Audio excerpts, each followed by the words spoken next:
गुरु का मतलब क्या होता है? गुम रौती इति गुरु। गु माने अंधकार और रु माने समाप्त करने वाला।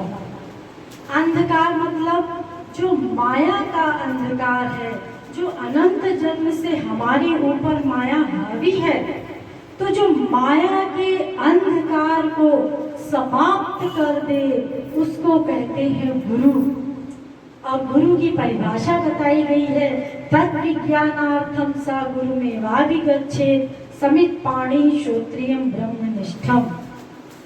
जो सारे शास्त्र वेद का ज्ञाता हो, सारे शास्त्र वेद का ज्ञाता, इसको कहते हैं थ्योरिटिकल मैन, यानी कि शाब्दिक ज्ञान।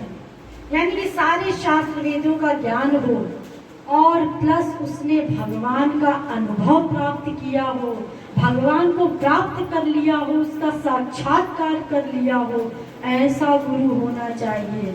सारे शास्त्र वेदों का ज्ञाता है और प्रैक्टिकल अनुभव नहीं है, भगवान को प्राप्त नहीं किया है, तो ऐसे गुरु से हमारा काम नहीं बनेगा। लेकिन अगर प्रैक्टिकल अनुभव है तो जानती तुम ही हो जाई। जो भगवान को प्राप्त कर लेता है उसको सर्वस्व सारे विश्व का ज्ञान अपने आप हो जाता है। तो अगर कोई प्रैक्टिकल महापुरुष है तो वो ज्ञानी भी होगा, भले वो अपने ज्ञान को आउट ना करे। तो सबसे पहले महापुरुष की यही पहचान है कि शाब्दिक ज्ञानी भी हो प्लस अनुभवात्मक ज्ञानी भी हो, उसने भगवान को प्राप्त भी किया हो, ऐसे गुरु से हमारा काम बनेगा। जब तक हम ऐसे गुरु की शरणागति नहीं करेंगे तब तक हमारा काम नहीं बनेगा। हम लोग संत महापुरुषों के पास जाते हैं और जा करके हम लोग अपनी ये छोटी सी बुद्धि लगा देते हैं कि देखते हैं, उसकी परीक्षा लेते हैं कि ये हमारी परीक्षा में खरा उतर गया तो ठीक है, और नहीं उतरा तो महात्मा जी भाग्यशाली नहीं है। हम लोग संत महापुरुषों के पास जाते हैं, क्या देखते हैं? बाहरी व्यवहार देखते हैं, लंबा है, छोटा है, गोरा है कि काला है कि सुंदर है कि कुरूप है, वो अच्छा बोलता है कि बुरा बोलता है, देखने में कैसा लगता है। हम ये बाहरी व्यवहार को देखते हैं, अरे इसको तो क्रोध बड़ा आता है, अरे ये तो जब देखो तब हंसता ही रहता है। ये बाहरी व्यवहार को अगर देख करके हम वास्तविक संत को पहचानने जाएंगे तो वास्तविक संत अंतर्यामी है, वो हमारे मन स्थिति को देख करके नोट करके जान जाएगा कि ये हमारी परीक्षा लेने आया है।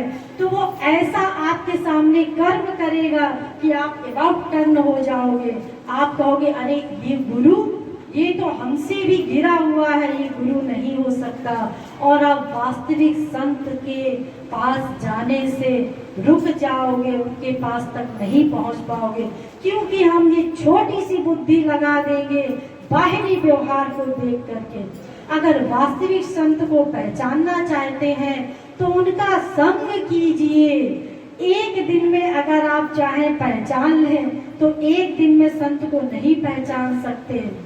उनका संग कीजिए, सत्संग कीजिए, और संग करते करते करते करते हमें धीरे धीरे उनका दिव्य अनुभव अपने आप होने लगेगा। और अगर गुरु की कृपा हो गई तो वो अपना दिव्य अनुभव जल्दी ही करवा देगा। तो इसके लिए सबसे पहले सही संग करना होगा। सत सत सत्य हो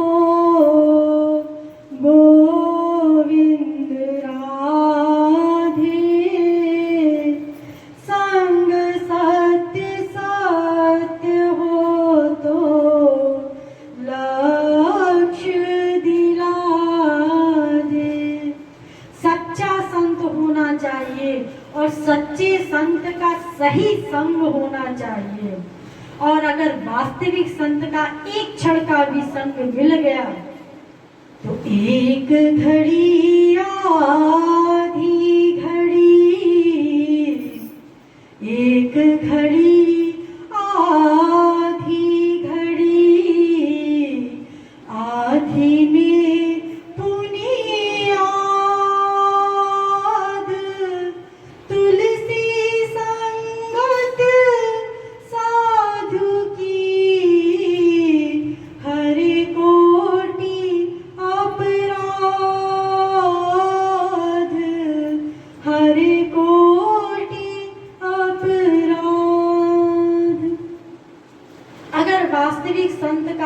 एक क्षण का भी संग मिल जाता है। एक घड़ी आधी घड़ी और आधी में पुनि आध। अगर एक घड़ी से भी आधी घड़ी कर लो, यानी कि आधी से भी पुनि आध, एक क्षण का भी संग मिल गया तो हमारा कल्याण हो जाएगा। लेकिन उसमें भी एक शर्त है, हमारा भी अंतःकरण शुद्ध होना चाहिए। जैसे कि एक चुंबक है, वो एक चुंबक को बीच में रख दो और चारों ओर सुइयां रख दो।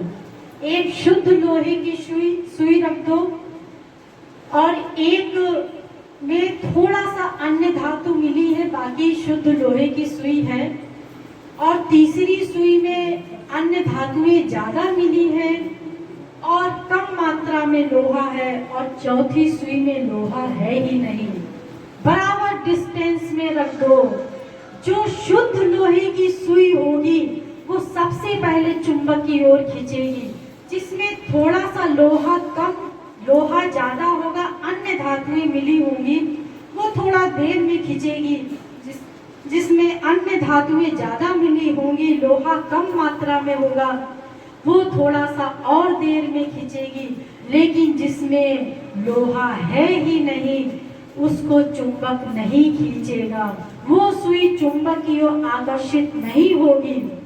इसी प्रकार अगर हम वास्तविक संत का संग कर रहे हैं तो संत का लाभ तो सबको मिलेगा, लेकिन सबके हृदय की, सबके मन की स्थिति जैसी होगी वैसा मिलेगा। जिसका मन सबसे अधिक शुद्ध होगा वो संत को देखते ही आकर्षित हो जाएगा, खिंच जाएगा और पूर्ण शरणागत हो जाएगा। जिसके मन में गंदगी है, अधिक मात्रा में शुद्ध है लेकिन थोड़ा बहुत गंदगी है, वो आएगा तो उनके वचनों को भी सुनेगा, सिर भी हिलाएगा, लेकिन फिर अबाउट टर्न हो जाएगा। और जिसके मन में और ज्यादा गंदगी है, कम मात्रा में शुद्ध है, वो सुनेगा और देख करके प्रणाम करके निकल जाएगा। और जिसके मन में गंदगी ही गंदगी भरी है, वो तो महापुरुषों को, संतों को गाली भी दे देते हैं, इतना अधिक पाप कर जाते हैं, मन ही मन उनके खिलाफ सोचा करते हैं, तो फिर वो तो आकर्षित हो ही नहीं सकता। तो इसीलिए जिसका जैसा अंतःकरण होगा, जितनी मात्रा में अंतःकरण शुद्ध होगा, उतनी ही मात्रा में वास्तविक संत से वो जीव अधिक मात्रा में खींचेगा और जल्दी खींचेगा, इसलिए उसका कल्याण जल्दी होगा। उसी में से ये आते हैं कबीर, सूर, तुलसी, नानक, तुकाराम आदि। हमारा कल्याण अभी तक क्यों नहीं हुआ? अनंत जन्मों में हमने अनंत महात्माओं के लेक्चर तो सुने, लेकिन सिर भी हिलाया, शरणागति भी की, लेकिन पूर्ण शरणागति नहीं की। देखिए भगवान ने गीता में अर्जुन से क्या कहा है कि शिष्यस्तेहं साधि माम त्वाम प्रपन्नम। अर्जुन भगवान श्री कृष्ण से कहता है, मैं आपका प्रपन्न शिष्य हूँ। प्रपन्न शिष्य, एक पन्न होता है, एक प्रपन्न होता है। पन्न का मतलब कि गुरु के पास गए और जा करके उनके लेक्चर को सुना, सिर पटका चले आए। और प्रपन्न का मतलब होता है कि पूरा मन बुद्धि का समर्पण कर दिया। तद्विद्धि प्रणिपातेन परिप्रश्नेन सेवया। गुरु के पास जाओ तो सबसे पहले अपनी मन बुद्धि का समर्पण कर दो। एक पात होता है, एक निपात होता है, एक प्रणिपात होता है। पात का मतलब क्या होता है? गए, सिर पटका, चमड़े का सिर जैसा आपने पटका, गुरु ने भी अपने चमड़े का हाथ सिर पे रख दिया, ठीक हो गया। एक निपात होता है कि गुरु के पास गया, उनके वचनों को सुना और सिर को भी झुकाया, लेकिन मन को नहीं झुकाया। और तीसरा होता है प्रणिपात, प्रणिपात का मतलब होता है मन बुद्धि का समर्पण कर देना। शरीर का समर्पण तो करना ही है, प्लस जैसा गुरु बताए वैसा हमें करना है, किंतु परंतु लेकिन नहीं लगाना है। हम इतनी सी बात में सफाई देने लगते हैं संत को ही, गुरु को ही। जिससे हमें कुछ जानना है, सीखना है, समझना है, वही हम किंतु परंतु लेकिन लगा देते हैं। अरे नहीं महाराज जी, नहीं देवी जी, नहीं दीदी जी, सब जगह यही नहीं नहीं गुरुदेव जी, यही लगाते रहते हैं। हम सोचते हैं हमसे ज्यादा ज्ञानी नहीं, तो फिर किस लिए गए शरण में? इससे अच्छा मत जाओ, अपराध तो मत करो कम से कम। तो मन बुद्धि का समर्पण करना है। भगवान ने गीता में कहा है अर्जुन से, मन एव मन आधस्सो मयि बुद्धि निवेश। गीता में कहा गया है कि अर्जुन तू मन भी मुझको दे दे, बुद्धि भी मुझको दे दे, सर्व समर्पण कर दे। या ही सर्वात्म भावेन, सब कुछ समर्पित कर दे, तब कृपा होगी हरि गुरु की। जब तक हम ये अपनी बुद्धि लगाएंगे तब तक हम अपना कल्याण नहीं कर सकते। और ये बुद्धि तो लगती ही है, इसी का समर्पण कर देना है। वो जो कहे उसको ही मानना है। अगर वो कहे दिन में कि ये रात्रि है तो मन से मानना है, ये नहीं सोचना अब ठीक है कौन बहस करे सभ्यता में, इससे अच्छा मान ही लो चलो रात ही है, वैसे हमें तो दिन दिख रहा है। तो हम ऐसा ही करते हैं और इसी कारण आज तक हमारा कल्याण नहीं हो सका। जिस दिन हम मन से भी समर्पण कर देंगे, भले ही शरीर से मत करो, लेकिन देखो मानव देह बड़ी मुश्किल से मिला हुआ है। समय समय पर आप लोग देखते ही हैं, छोटे से छोटा बच्चा जा रहा है, जरा सा बड़ा हुआ चला गया। किसी के भी जीवन का भरोसा नहीं है, पता नहीं है मानव देह कब समाप्त हो जाए। और हम इसी प्रकार संत मिलते भी हैं, भगवान की कृपा हो भी जाती है, तो भी हम अपना कल्याण क्यों नहीं कर पाए? क्योंकि हमने किंतु परंतु लेकिन लगा दिया। किंतु परंतु लेकिन को हटाना है, इस बुद्धि का समर्पण करना है, तभी गुरु की बात हमारे हृदय में आएगी। लेकिन जब तक हम मन बुद्धि का सरेंडर नहीं करेंगे, शरणागति नहीं करेंगे, तब तक भले ही हम कान से सुनते रहें कि हमें जो उपदेश दिया जा रहा है ठीक है, लेकिन उस उपदेश का पालन करना होगा। जब हम उस उपदेश का पालन करेंगे तब हमारा कल्याण होगा। और जब तक हम केवल सिर हिलाते रहेंगे तो क्षण भंगुर जीवन की कलिका,